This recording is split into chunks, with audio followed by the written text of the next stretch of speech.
এক দরবেশের অত্যন্ত প্রিয় একটা শিষ্য ছিল, তার আবার ধূমপান করার বদ অভ্যাস ছিল। একদিন দরবেশ সেই শিষ্যকে নিয়ে সফরে বার হলো।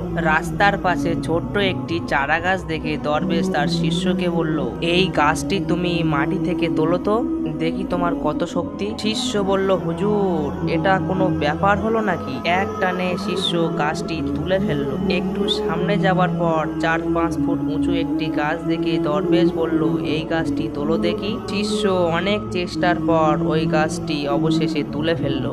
এরপর দরবেশ 20 ফুট একটি আম গাছ দেখিয়ে বললেন, এই গাছটিকে তোলো দেখি। শিষ্য বলল, হুজুর, এটা কেমন কথা বললেন? এই গাছটিকে আমি কেমন ভাবে তুলবো?